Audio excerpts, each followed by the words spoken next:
दोस्तों नमस्कार। Colonel Ajay, CEO Ajay astro money guru, first global astro finance digital channel से आपसे मुखातिब होता हूं। आज 27 मई सन 2026। दोस्तों आज के इस एपिसोड में हम एक बहुत ही ताज़ा तरीन चौंका देने वाली खबर आपके लिए लेके आए हैं। ग्लोबल घरेलू बाजार में बेतहाशा बढ़ती कीमतों की वजह से भारतीय व्यापारियों ने सन 2021 के बाद पहली बार सोया खली यानी सोया मील के निर्यात सौदे रद्द कर दिए हैं और सप्लाई सुनिश्चित करने के लिए अफ्रीकी देशों से सोयाबीन आयात करने का फैसला किया है। जानिए रिपोर्ट विस्तार से। दोस्तों खाद्य तेल हो या फिर तिलहन ऑयल सीड्स, इसके ऊपर सभी जानकारी विशेष अग्रिम रिसर्च रिपोर्ट के लिए आप संपर्क कर सकते हैं। जानिए रिपोर्ट विस्तार से। दोस्तों भारतीय सोयाबीन की कीमतों में जबरदस्त उछाल देखने को मिला।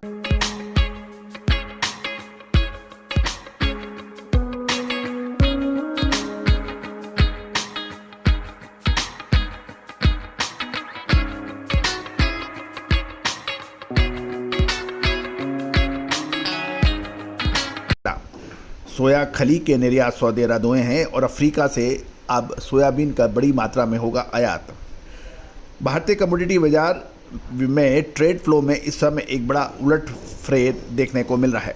घरेलू बाजार में सोयाबीन की कीमतों में तेजी के कारण भारतीय व्यापारियों ने साल 2021 के बाद पहली बार सोया खल यानी सोया मील के अपने बड़े निर्यात सौदे रद्द कर दिए हैं।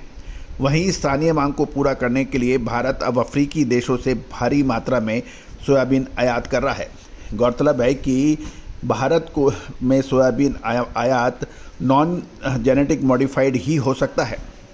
भारतीय निर्यातकों ने विदेशी खरीदारों के साथ आपसी सहमति से करीब 25,000 टन सोया खली के निर्यात अनुबंध रद्द कर दिए हैं यानी वॉश आउट कर दिए हैं।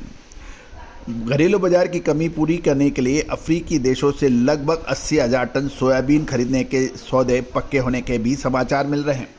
पिछले एक महीने में स्थानीय बाजारों में सोया खली के दाम 41% उछलकर 66,000 रुपये प्रति टन तक पहुंच गए, जो कि पिछले 4 वर्षों के उच्चतम स्तर है। निर्यात के सौदे रद्द होने की प्रमुख वजह व्यापारिक सूत्रों यानी ब्यूरो रिपोर्ट के अनुसार सोयाबीन की कम पैदावार के कारण बाजार में सप्लाई घटी।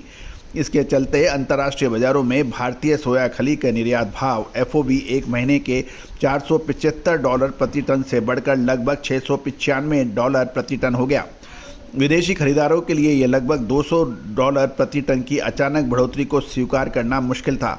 इस मजबूरी के चलते व्यापारियों को मई और जून महीने की अपनी शिपमेंट रद्द करनी पड़ी। भारत के इस कदम से उत्तर और दक्षिण अमेरिका के सप्लायर्स को एशियाई बाजारों में अपनी पकड़ मजबूत करने का मौका मिल गया है, क्योंकि दक्षिण अमेरिका के प्रमुख देश, इसमें चाहे ब्राजील हो चाहे अर्जेंटीना हो, शुद्धता ऐसी जो हर घर की पसंद बने। सुधा महेश ठक्कर, हल्दी के विश्वसनीय निर्यातक। आज ही संपर्क करें और दूसरे छोटे अफ्रीकी देशों को फायदा मिल सकता है। नॉन GM यानी नॉन जेनेटिक मॉडिफाइड सोयाबीन के लिए अफ्रीका पर निर्भरता भारत सरकार देश में केवल गैर आनुवांशिक रूप से संशोधित यानी नॉन GM सोयाबीन की आयात की ही अनुमति देती है। इस नियम के कारण भारत के विकल्प सीमित हैं और मुख्य रूप से वो बेनिन, नाइजर और टोंगो और नाइजीरिया जैसे अफ्रीकी देशों पर निर्भर है। भारी मांग के चलते भारतीय व्यापारी इन देशों से $700 से $700 प्रति टन तक का प्रीमियम चुकाकर सोयाबीन खरीद रहे हैं, ऐसी समाचार मिल रहे हैं। ब्यूरो रिपोर्ट के अनुसार प्रमुख निर्यातकों का मानना है सितंबर-अक्टूबर में जब तक नई फसल की आवक शुरू नहीं होती तब तक भारत में सोयाबीन की सप्लाई सीमित रहेगी। इस तंगी को देखते हुए ये अनुमान लगाया जा रहा है कि सितंबर 2026 तक भारत का कुल सोयाबीन आयात का रिकॉर्ड लगभग 8 लाख टन तक पहुंच सकता है, और जो पिछले वर्ष मात्र 2,000 टन के आयात के मुकाबले काफ़ी अधिक है। दोस्तों महत्वपूर्ण ये है कि पिछले लगभग 3 महीने यानी 28 फरवरी को जब US United state of America और ईरान और इजराइल के बीच एक युद्ध शुरू हुआ, उसके बाद अंतर्राष्ट्रीय बाजारों में कच्चे तेल की कीमतों में आसमान छूने लगे थे। इसका असर डीजल और बायोफ्यूल की अधिक डिमांड के कारण पूरे विश्व में तेल बाजार में हड़कंप मचा और बहुत ज़बरदस्त तेज़ी दिखाई दी। एक तरफ इस समय ब्राज़ील और अर्जेंटीना की सोयाबीन की फसलें अपने शानदार स्तर तक पहुंचने के समाचार मिल रहे हैं।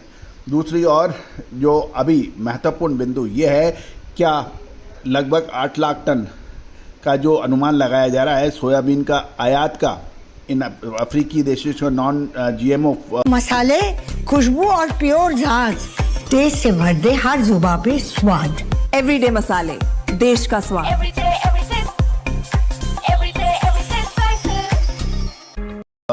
सोयाबीन, क्या ये सही समय पर सही निर्णय है? आपको याद होगा साल 2022-23 के अंदर कपास में भी कुछ ऐसा ही हुआ था।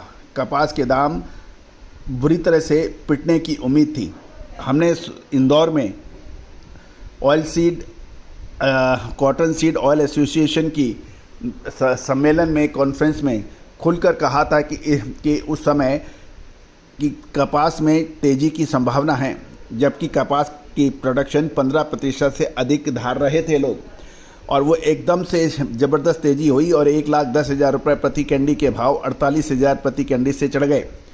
उसके बाद जब 1,10,000 रुपये प्रति कैंडी के भाव कॉटन के चढ़े थे, उसके बाद अधिकतर व्यापारियों ने इंपोर्ट शुरू किया, और वो इंपोर्ट को उस वक्त भी हमने यही कहा था कि इंपोर्ट करना सही नहीं है। और उसके बाद जो 1,10,000 रुपये प्रति कैंडी के भाव की जो कॉटन थी वो गिरकर 60,000 रुपये के स्तर तक आ गई थी। तो दोस्तों, क्या अफ्रीकी देशों से सोयाबीन का आयात इतनी बड़ी मात्रा में करना उचित है? ये एक प्रश्न चिन्ह है। मौजूदा हालत में क्या सोयाबीन को मुनाफा वसूल करना चाहिए? दूसरा प्रश्न है।